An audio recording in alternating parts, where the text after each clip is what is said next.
Hello and welcome back to the Gold Advantage on the Best of 3 Network, where we're bringing you the wrap-up kind of series to our playoff editions. We've been covering the LEC and the LCS. Today is the LEC episode. Check out our LCS episode, which will be back. Will be out tomorrow, I think. We're recording it right after this one, though, so you'll find it somewhere around here, wherever we decide to upload it. And it's gonna be an exciting one because Scoot and B&B were there, but we're here to talk about who I'm running. Media pass. I'm wearing blue in honor. You can't see it because my light decided to break. But Rogue. Oh yeah, the guy that Rogue didn't believe in the team the entire time. Both blue teams It's won, insane. but yes. What did I tell you? You predicted it. I mean, you nailed it. From It's the insane. beginning, I said the only way they can win is if they come up the lower bracket. Now, on Sunday or on Saturday night, say any shit. On Saturday night, I did say I expected it to be a lot closer, like 3-2, and I didn't really expect them to come out like that. I do still believe that G2 is the best team in Europe. I'll say that outright. They didn't win the split, obviously, but I think back to front and headed into an international tournament, they are the best team. Yeah, But props to Rogue. Props to Rogue, props to Larssen. This whole, I was gonna say, I feel like G2 had an off day. They just didn't play that well. Yeah, I think it was just a down to the standard I'd expect from them. But then the other side of it is, I think this is just like the theme for this whole playoff, is that what happened during the regular season might not matter, and even what happened in the previous day or week's matches might not matter, because the Cloud9 we saw in week 1 of playoffs compared to the Cloud9 we saw in week 2 and 3, and like obviously they won, spoiler alert there, completely different team. Completely different team. Even the Fnatic, I gave Upset a lot of shit in his series against XL, Upset and Hyllisang, but then the Upset that showed up after that was way better. And then the Rogue that we saw all season, that we saw at the beginning of playoffs, not a really good team and not a winning team. And actually, they themselves talked about it. Odoamne mentioned it multiple times. He was like, coming to Malmo, that trip helped them just kind of reset mentally. They started getting along more. They started seeing the game much more fluidly, and they just had the right kind of mindset and energy. But that's literally one weekend. The week before, they were like, no, we had a lot of problems. And then we came here and it just clicked. And that's, I think, the story of this playoffs. It's just like, everything you knew might mean shit. Well, yeah, but if your Caps eventually, you go to so many finals, you got to lose one, right? It had to happen. That guy was perfect beforehand. I also think, though, just the perspective, overlooking it, one, they got Malrang on the Jarvan twice, as we discussed kind of prior to this, and that is a huge comfort pick to him. It seems like nobody really plays it as well as he does, and I think they understood that, he needed to get ahead of the vet and Jankos on the other side in the jungle, and they put him on a comfort pick. And then Odoamne, I think, had a standout series and will not be known for it, just because Broken Blade was playing very well in top, and he was holding off a lot of pressure, and it let, I think, Comp, Trimby, and Larssen really shine. It's tough to really talk about an MVP because, Odoamne, I think, played really well. I think Larssen played really well as well, but it's hard because you obviously had Malrang creating so much and just playing like a madman, which I think draws a lot of attention. But then on the flip side, Comp and Trimby both essentially had perfect games. They barely died. This is where I wanted to go. I would say game 2. This is exactly where I wanted to go. Yeah, which is, to me, the biggest difference. And we were so skeptical last year, sitting here, about them getting rid of Hans Sama in the bottom lane. Yeah. Right? And to bring Comp in, for him to then be the MVP and just absolutely play a perfect game, all 3 games, really, like you said. Whereas Hans Sama, hate to say it to him, takes his fucking losing ways over to the LCS, and guess what? Team Liquid gets knocked out. And so, my question, I don't know. Hans Sama played the best on that team and carried them kicking and screaming to the fourth place. Sounds like Hans Sama has a playoff. Santorin played the best on that team. I think an argument can be made for Santorin. Sounds like, I disagree. I say Hans Sama, but I would take Santorin. Fair enough. I think they won through Hans. I'm here to make the argument. I love that. I'm here to make the argument. That's a great point. Won through Hans, but Santorin set it up. Absolutely. I think that's Yes, but in their losses, I think he was also more consistent. Like, if that makes sense. Yeah, but it's harder. I just would like to give the appropriate. Sorry, we'll go back. This is LCS. I would go back to Chris. I would like to give the appropriate respect and celebration to Comp for being the differentiator to me. Him and Trimby this year were the differentiator, which they did not have last year with Hansama, and so really impressive for them to kind of come in the clutch. Obviously. Scoot, I think you perfectly summarize it, which is I still think G2 is probably the best team, but for them to come out and get waxed 3-0, all the kudos to Rogue. So pumped for them. Finally, they did it when we, of course, didn't believe in them. Their biggest advocate, Nikki, lost all faith, but Scoot called it and nailed it right. It's so funny because everyone and there was someone who was cracking a joke about it. They were like, even their biggest believers weren't believers, and it's like absolutely, and I stand by that. The way they were playing regular season, the way they were playing at the start of playoffs, it's like absolutely not. And there is something I think that does get Rogue, unfortunately, because of their history. When they win, people attribute it to the other team choking. But they played well, and I think Trimby, like game 2, Soraka Trimby, holy shit, like that he won that. Game 1. That was game 1. That was all him.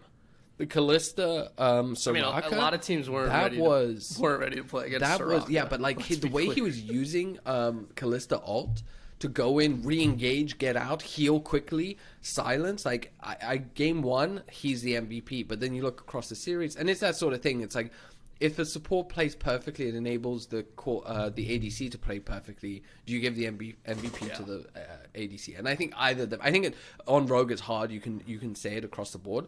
I'm so happy for them though. It was amazing to see. Like, what a stomp.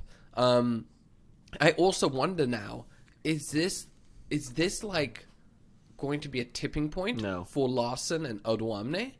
Because they've now gotten their first championships, and now like the first one is like the mental block. Like there was a mental block. Right now they've got it, and Oh, you mean to win more LEC is titles? This going to be like the first one, like Double Lift? Double Lift took like 6 years to win his first trophy, or it was, I think, 6 years. 6 years, and then he won, and now he's like the winningest player in NA. And players have talked about it. There was a shift where he suddenly was like, "Oh, I can do this. Like, I am the best." Yeah. And I think Odoamne and Larssen, they're mentally, this, I hope, unlocks them, and suddenly we have real contenders again. I mean, they were real contenders for a long time, and they still are. They clearly, but they did struggle in playoffs. So hopefully this is something that unlocks it, is what I mean. Sorry. I just want the LEC to be more competitive next year. It felt like there were realistically coming into playoffs only 2 teams that could win, and honestly for you two, like it was literally only G2. Yeah. But I don't know. I mean, like, yeah, they can be the best team on that day, but I still think they're the second best team in the LEC. Like, it's going to be very hard to beat this G2 team that has a couple of very young players that are solid, and then also like some great veterans moving forward. Anyway. Well, that's what I wanted to dive into. It's also worth us just quickly touching on the failures of G2. This is a team that had just previously beaten Rogue 3-0. Comes in and then gets the exact opposite, 0-3. I mean, it was super shocking. You're seeing Caps getting picked. You're seeing, kind of Larssen controlling the mid lane. Jankos was playing terrible. I think Caps got picked because they let the Jarvan through on the Malrang, and that gives them so much early gank. Yeah, but he was also playing out of his mind. I mean, there was one bit in the middle where he drops his flag like a mile away, flash ults in, and then uses the EQ flag and drag to like dash half a screen away out on a fraction of health, and it was like, oh, it's so clean. But Caps also, I've got to shout out Caps' Ari, where he's like on a sliver of health and he dodges upwards to avoid the Azir ult and then turns it around on Larssen. I was like, God damn, that's a fucking play. I know you didn't go to the LCS finals this weekend, but I know you did jerk off to that clip of Malrang. So. No, it was Caps. What kind of It was reaction is Malrang. Dude, that? it's huge. Yeah. I mean, it's first- just it's first great one to is- see. Like, it was a huge, The, like, the eyes went backwards. Whoa! I mean, it was like awesome plays. Whoa! I think all around awesome play. Somebody get him a napkin. Either way, I think G2 takes this on the nose and kind of, like, they obviously looked annoyed and it sucks that they lost. I don't think this is gonna like break them or anything like that. I think they'll brush it off. They'll move on. They care. Um, They care, but like Yeah, they care, but they're gonna I move know on. that- They're G2. I They're know G2. that we're They're gonna go win another one next year. Like, Yeah, I know that we're gonna cover this on a whole worlds breakdown preview, all that jazz, play-ins. Like, But you're gonna gonna cover disregard all of Worlds that and still wall talk to about it. wall. like, But I will say is that as a producer, right, as right trying now, to like put this right together, now, you're like, I don't give a shit. Like, we're just gonna do it. yeah. yeah, if But- we, but- if but we what's had a worth- producer, You do. You'd be You fucked. do right here. But what is Try to put What this is I mean, worth I've got noting- all the buttons in front of me. I can end this shit right now. what is worth noticing? G2 57.88 to win Worlds. Rogue 41.54. So the odds are now massively swung. Wow. They think Rogue's a better team. Just worth noting. That's all I'll say. That's all I'll say. You know, I've got some takes, but I'll save them for the World's preview episode. Shout out to you, Nikki. All I said Thank is you, Scoot. the I odds appreciate currently that. I sitting. appreciate that. Yeah, look, overall, But the I fact think that it's, priorities returning to the top lane in the jungle is really I important. think it's so exciting to see Rogue finally win their first title. Like, it's well deserved. It's been a long time coming. They have been, I think, the best team in the LEC of consistency over the last couple of years. It's like, you look at what their results, it's like third, second. You know, it's like, it's insane to maintain that level of consistency over such a long period of time.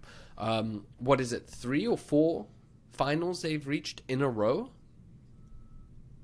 I think it's 3. Yeah. This is the 4th one I think they've reached in a row, which I know you guys are like, oh, the only thing that matters is winning. I disagree. I've always disagreed. I think that says a lot about a team. And to see them kind of get over that hump, I think is awesome. And I'm looking forward to Worlds. I think it's If gonna they kept losing, we wouldn't give a shit. yeah. So Let me be good very thing they clear. won. They kept the same roster coming in this split. They would not have Loss. won this time. Correct. Loss. Like, they didn't make the changes Hansama- necessary to get a title. Hansama loser.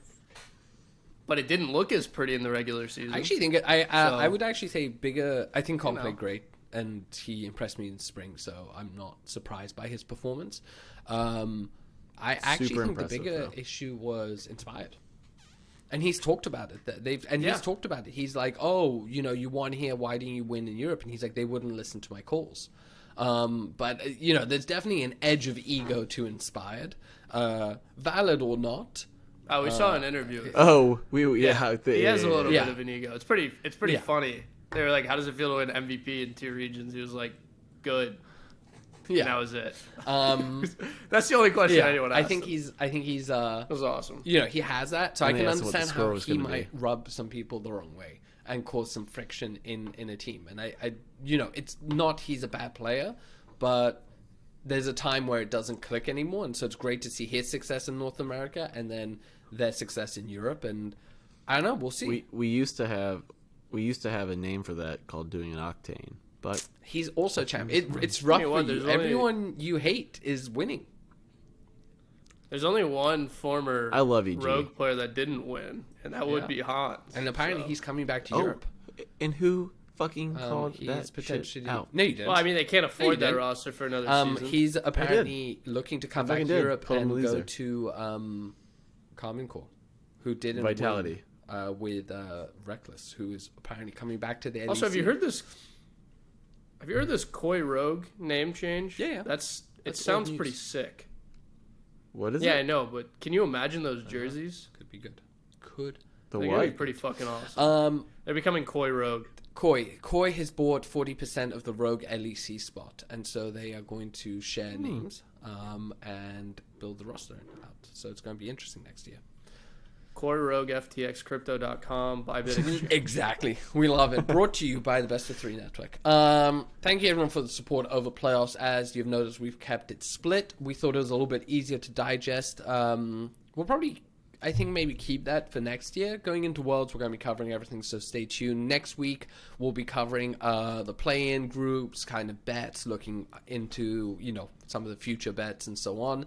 We're also recording an LCS podcast covering the finals between 100 Thieves and Cloud9. It's similar to this, so check that out. Otherwise, you can find us on all social media under at Best3 Network. Please subscribe. If you're watching this on YouTube, we'd really appreciate it if you subscribed, hit the bell, commented, like the video, all of that good stuff. We comment back. And if you're up for it, please join the Discord. We don't bite. We would love to have you join the Discord. We've got a nice little group. Boys replying. Yeah, it's good fun. Thanks for tuning in, everyone, and we will see you next week. Bye. Let me just throw some final thoughts out there. I am Europe's Oracle. Let's be clear. I'm the fucking Oracle. All right. And now I say peace out because I was right about both fucking playoffs and how they happened. And lost it as well. Toodaloo, motherfuckers. Yeah. Let's go. North America, not twice. All right. Peace.